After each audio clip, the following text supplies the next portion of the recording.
And I want to be clear here.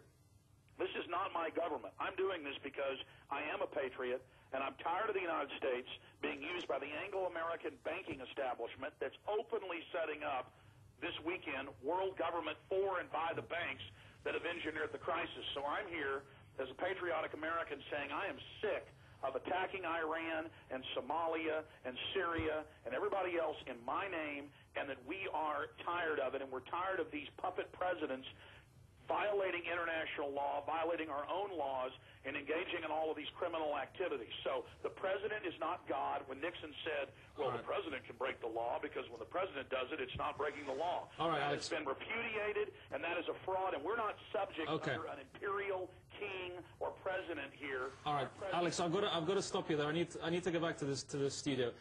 Jim, you're part of the Stop the War Coalition, and they've been very active in campaigning against war with Iran. Now, apparently under this order, there were reconnaissance missions undertaken in Iran by U.S. forces. I mean, is this not a very dangerous escalation? There's a war of words between these two countries. And why didn't we hear anything about these reconnaissance missions, given the tense relations between the two countries? Yeah, I mean, just to take the Syrian raid a couple of weeks ago, the amazing thing is Petraeus said that the number of, I think the number of infiltrations had fallen from 100 down to 20, and then suddenly they do this unprecedented raid.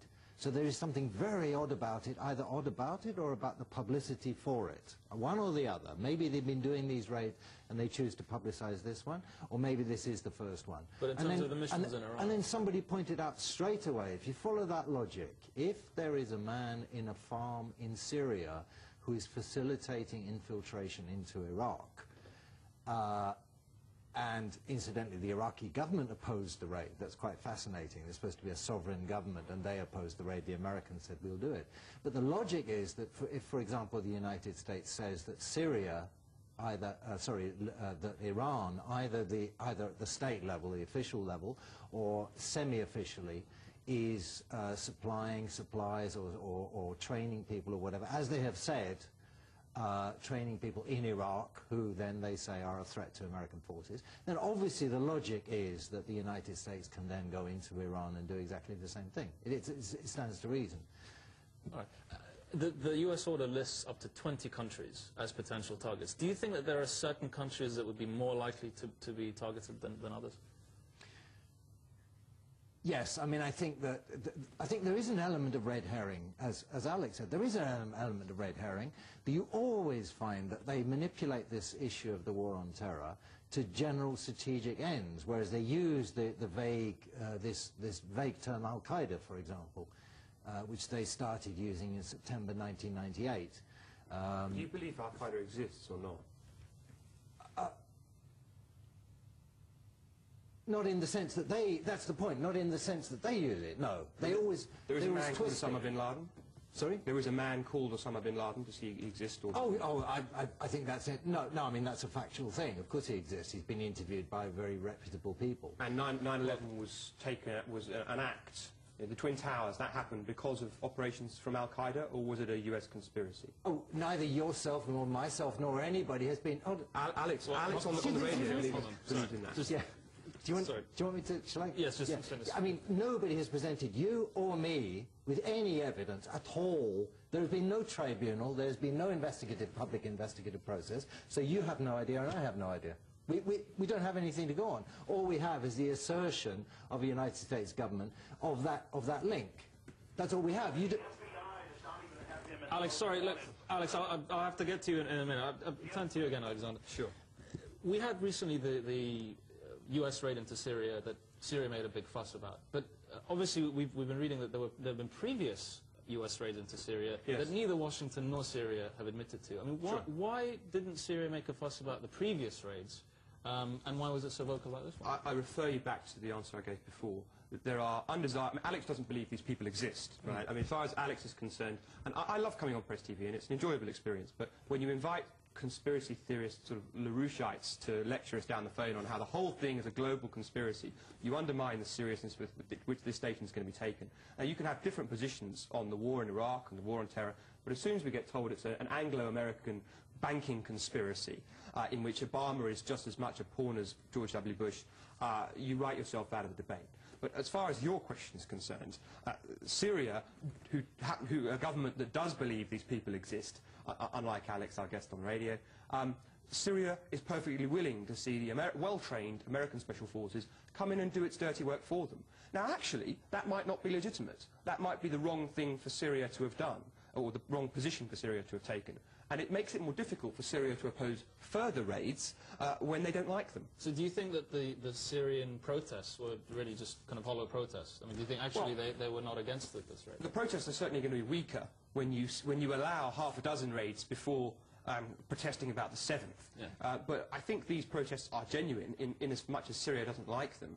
But if Syria really meant it, then they would cite precedent, they would cite international law, and they would try and bring a case in the ICJ. All right. Alex, sorry, and Alex been waiting a while. Alex, Simon Tisdale is a columnist for The Guardian newspaper. He wrote this week, I quote here, "The most disheartening aspect is the extent to which CIA directed under-the-radar missions, often amounting to the arbitrary execution of suspects by hit squads with little regard for civilian casualties, resemble the methods of the terrorists they are designed to eradicate." Do you agree with this statement? Absolutely, but let me just counter what Alexander just said. Well, briefly, because I don't want it to turn into a punching match. Well, please, I just need to do this about Al-Qaeda because it's the question that you asked both your guests. Briefly, if you could. Okay. He oversimplified it. I'm not saying there aren't real combatants, aren't real paramilitaries, terrorists. What I'm saying is the United States government, the name of the computer program, they admit this, was Al-Qaeda, or the base, and that it was the Mujahideen, and that whenever they kill anybody, whether it's a secular group or Wahhabist or Shiites, it doesn't matter what side it is, they just say it's Al-Qaeda. Anybody they kill or track or attack, they simplify it for the American people and say it's Al-Qaeda and show them a picture of Osama bin Laden. That's the point that I was making, and the United States government admits that they are staging terror attacks inside Iran to try to topple the government. They're doing it with 4 different groups. They're doing it with Kurdish groups. They're doing it with a whole bunch. So that's on record. That is terrorism, and I'm amazed at how restrained Iran has been, and I appreciate Iran not being sucked into this war or letting Dick Cheney, this Alex, sorry, I just want to... I've got to say this. Dick Cheney, it's in the New Yorker magazine and MSNBC, 3 months ago wanted to stage terror attacks in the Strait of Hormuz, having U.S. Navy SEALs dress up like Iranians and attack our ships. Right, Alex, can you answer the question? Do you believe that the CIA is stooping to the level of the people that it's trying to target in these raids? Did you just ask me a question? Yeah. Do you believe, I mean, as Simon Tisdale in The Guardian said, do you believe that the CIA is stooping to the level of the people that it's trying to target in these raids? Well, absolutely. We don't even know who they're trying to kill. I mean, imagine if other governments said, we're going to start killing people inside the U.S.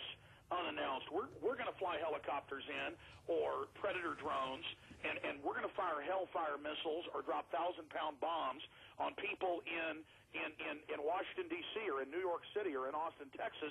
No one would put up with that. They're trying to set a rogue precedent to be able to send in stormtroopers out of a clear blue sky in the case, the last case in Syria, where they got off helicopters and shot up a big crowd of people. Right.